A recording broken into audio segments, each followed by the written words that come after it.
没过3.6剧情之前，我以为的草之龙是这样的，身形再大，可能也就长成特瓦林这样的。但是玩了3.6版本之后啊，我才知道真正的草之龙它是这个样子的，你敢信？我有想过它会很大，但没想过它有这么大呀。Hello， 各位小伙伴们，大家好，我是板娘小薇。3.6新出的纳西达传说任务第2幕带给我的感受，那就是编剧小组又换回来了呀。呜呼，可喜可贺。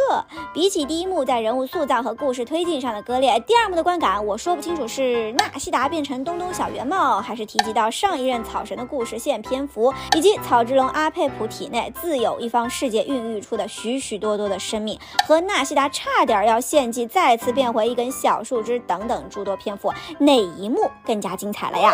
老规矩，先赞后看。还没做传说任务的小伙伴们也可以先收藏本视频，接下来我会逐步跟大家分析本次剧情蕴藏的丰富内容，以及梳理本次传说任务到底讲了一个什么样的故事。大家别忘记投2个圆圆的硬币哦。首先咱们要回到提瓦特大陆最开始的阶段，我们知道刚开始统治世界的是龙族，而其中一共有7位龙王各自为营。在外来种族，也就是被称为原初的法涅斯降临提瓦特之后，7位龙王借助了世界之外的漆黑之力，现在看来应该也就是深渊的力量，带领龙族对外来者进行激烈的反抗啊，就是可惜了呀，结局就是7位龙王全部凋零，从此提瓦特大陆易主。而作为龙族一员的草之龙，在上任龙王陨落之后呢，一直在寻找继续反抗的机会和办法。这也说明了一点啊，他存活的时间有够久啊，因为接下来我们要把时间转到天理降下寒天之钉的时刻。在草之龙寻找方法的过程中，他触碰到了部分禁忌知识，但是在这个时候啊，代表着判罚的判罚之钉直落须弥，将原本满是雨林的须弥地貌硬生生改变成为了一半沙漠一半雨林。也是因为这一天翻地覆的时刻，让草之龙暂时停止了触碰更多的禁忌知识。那时间再度来到赤王、花神和大刺树王的时刻，赤王在花神的帮助下触碰到了禁忌知识，同时末日也降临到了须弥。那阿佩普能够默许魔神赤王在他的领地上建立王国，唯一的交换条件就是在这个魔神死后啊，要把一切的力量和掌握到的禁忌知识全部奉献给草之龙。所以在赤王将死之际，阿佩普前来一口把他吞了。但是本以为能掌握禁忌知识的阿佩普却万万没想到，吞下体内的知识蕴藏着末日的力量。接下来的他无心分析这些知识，长年累月里只能做抵御末日带来的痛苦这一件事情了。那自草龙诞生之际啊，他的体内是孕育出了万千生命的，这些生命呢是纯粹的草元素生物，可以变化成万千种的模样。在草龙被末日力量感染了之后，这些元素生命也逐渐被感染，不能够继续待在他的体内了。于是他们部分走出了沙漠，来到了雨林，化为了最适合雨林生存的生物模样，也就是驯兽的样子。那回到上一任草神消除禁忌知识的时刻，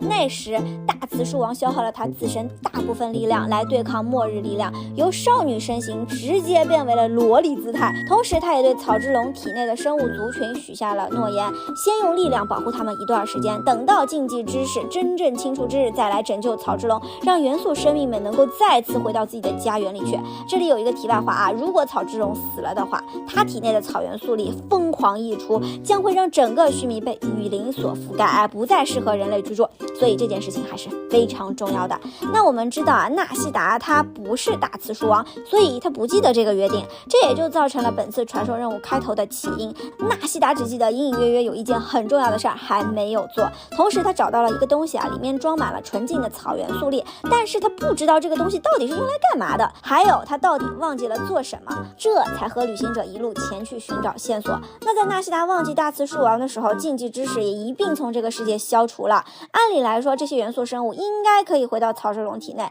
回到他们的家园里了，但其实这一路非常的难，也非常的坎坷。第一，这些生物体内本就被禁忌知识感染，所以随着时间的推移，在他们坚持不下去的时候，他们自己就会变成死域流，这也就是须弥这么多死域产生的原因了。第二，在纳西达清除禁忌知识的时候，还没死的元素生物体内的那部分禁忌知识在被清除的同时，他们的记忆也同样被带走了，所以他们忘了怎么回到家园，回到草之龙的体内了。那故事讲到这里呢，总算完成了大半部分啊。接下来呢，我们就是带着留下来的还活着的元素生命，寻找草之龙的所在。在之地。在大雌树王和元素生命群体约定的时候，有一个非常聪明的生物，带着自己的记忆和体内的末日之力，跑到了层岩巨渊中。在这里有这个判罚之钉，它的效果就是对于不存在提瓦特的力量有能力使其进化并稳定，所以被它光芒照耀过的禁忌知识就以淤泥的形式存在地点。这不又和以前的剧情连起来了吧？这看的我是恨不得给编剧磕几个呀。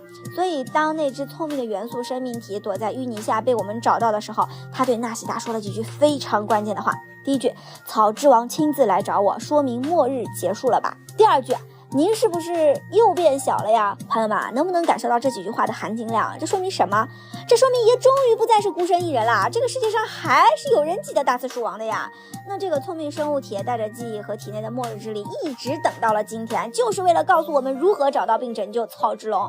故事一开始，纳西达找到的道具就是当年约定过后制造出来的火种，用火种激活草之龙的力量源泉绿洲之心，那能让草之龙逐渐获得自愈，元素生物体们也能再度回到家园。到这里咱们终于搞明白这一切事情的由来了，故事也即将迎来大结局了。同时大家都懂的米哈游是不会错过每一个发刀的机会的呀。这次的刀呢，就在于这个道具火种，火种是由极高浓度的草元素力凝结而成，虽然很强大，但是很脆弱。就这么临门一脚的时候居然碎了，你敢信啊？于是就有了纳西达决定用自己的全部力量牺牲自我，自己化身成为火种的一幕，当时都吓死我了呀！不过最后却是一路和我们同行的元素生命体们决定用自己的生命来凑成这个火种。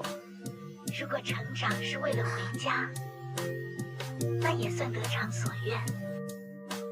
那在绿洲激活的过程中，聪明的生物体说的有一句话被抹去了，在这里我猜这句话一定是有关于大雌树王的回忆，因为下一句话他说的是我会等他来，不管要等多久，这是我们的约定。那当初和他约定的正是当年的大雌树王。总之火种点亮了绿洲之心，绿洲之心引来了守护者，击败守护者之后，所有的生命都化成了草之龙阿佩普的元素力，本次的传说任务也就全部结束了